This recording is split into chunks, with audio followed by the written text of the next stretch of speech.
പ്രിയപ്പെട്ടവരെ, അസ്സലാമു അലൈക്കും. ഞാനിപ്പോൾ നിൽക്കുന്നത് കൊൽക്കത്തയിലെ ന്യൂ ടൗണിലെ ഹജ്ജ് ഹൗസിന് മുൻപിലാണ്.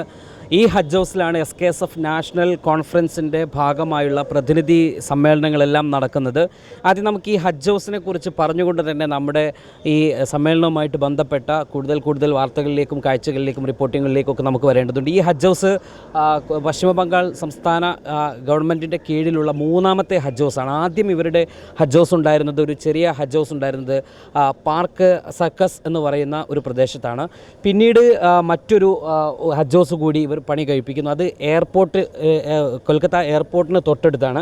അതിനുശേഷമാണ് 2011 പശ്ചിമ ബംഗാൾ മുഖ്യമന്ത്രിയായ മമതാ ബാനർജി ഈ ഹജ്ജ് ഹൗസിന് തറക്കല്ലിടുന്നത്.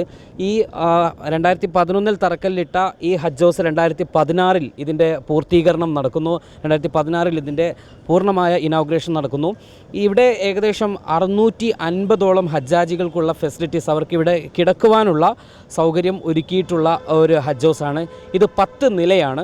അതോടൊപ്പം തന്നെ വിശാലമായിട്ടുള്ള പാർക്കിംഗ് ഏരിയയും അതോടൊപ്പം വളരെ വിശാലമായിട്ടുള്ള എല്ലാ ഫെസിലിറ്റീസും ഈ ഹജ്ജ് ഹൗസിനകത്ത് നൽകിയിട്ടുണ്ട് എന്നത് നമ്മൾ എടുത്ത് പറയേണ്ട ഒന്നുണ്ട്. അതോടൊപ്പം തന്നെ ഇവിടുത്തെ ഒരു അന്തരീക്ഷം, ക്ലൈമറ്റൊക്കെ നോക്കിയാൽ അത് ന്യൂ ടൗൺ എന്ന് പറയുന്ന പ്രദേശമാണ്. കൽക്കത്തയുടെ മർമ്മപ്രധാനമായിട്ടുള്ളൊരു പ്രദേശം തന്നെയാണ്. ഈ ഹജ്ജ് ഹൗസിൻ്റെ തൊട്ടടുത്ത് തന്നെയാണ് ജാമിയ ആലിയ യൂണിവേഴ്സിറ്റി. നമുക്കെല്ലാവർക്കും പരിചയമുള്ളൊരു യൂണിവേഴ്സിറ്റിയാണ് ജാമിയ ആലിയ എന്ന് പറയുന്നത്. എനിക്ക് പിറകിൽ കാണുന്ന ആ ബിൽഡിംഗ് ആണ് ഈ ജാമിയ ആലിയ യൂണിവേഴ്സിറ്റി. അതിൻ്റെ പ്രവേശന കവാടം എന്ന് വെച്ചാൽ ഈ രണ്ട് ഹജ്ജ് ഹൗസിൻ്റെയും ആലിയ യൂണിവേഴ്സിറ്റിയുടെയും കവാടങ്ങൾ തമ്മിലൊരു മതിൽ വ്യത്യാസം മാത്രമേ ഉള്ളൂ എന്ന് നമ്മൾ മനസ്സിലാക്കണം. അപ്പോൾ വളരെ പ്രധാനപ്പെട്ട ഒരു പ്രദേശത്താണ് ഈ മദീനത്തുൽ ഹുജ്ജാജ് എന്നാണ് ഈ ഹജ്ജ് ഹൗസിൻ്റെ പേര് നാമകരണം ചെയ്തിട്ടുള്ളത്. അത്തരത്തിലുള്ള എല്ലാ ഫെസിലിറ്റിയും ഒരുക്കിയിട്ടുള്ളൊരു ഹജ്ജ് ഹൗസാണ് ഈ ഹജ്ജ് ഹൗസ്. നമുക്ക് ഈ ഹജ്ജ് ഹൗസിൻ്റെ കാഴ്ചയിലേക്കാണ് നമുക്ക് ആദ്യം പ്രവേശിക്കാനുള്ളത്. ഈ ഹജ്ജ് ഹൗസിൻ്റെ കാഴ്ചകൾ കാണാം.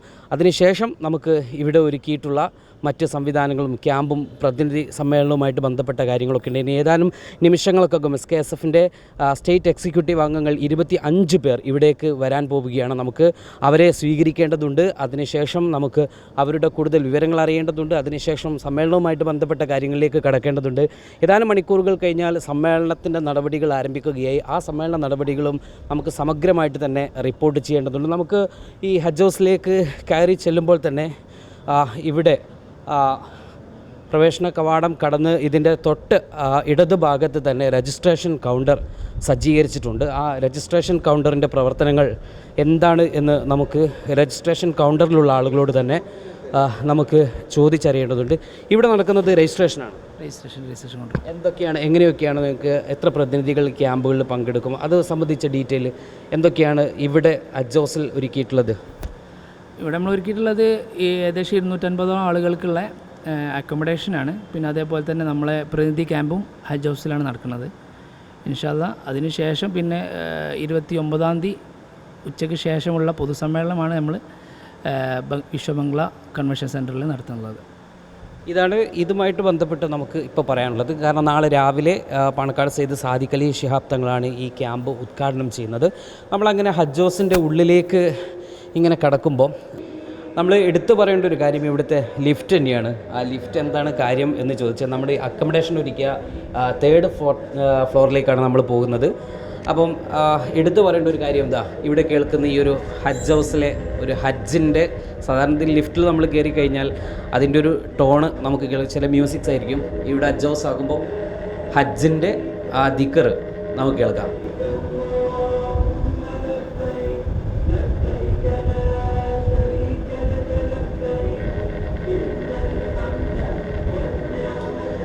നമ്മുടെ കൂടെ ഒരു സുഹൃത്തുണ്ട്.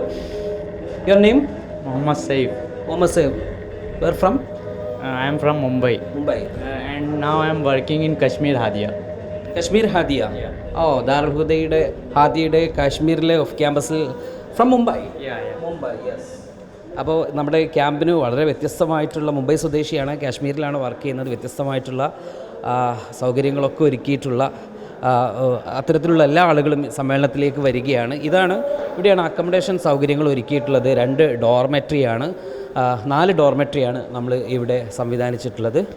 അതിൽ ഒരു ഡോർമെട്രിയിലേക്കാണ് നമ്മളിപ്പോൾ ഇങ്ങനെ കണ്ടുകൊണ്ടിരിക്കുന്നത്.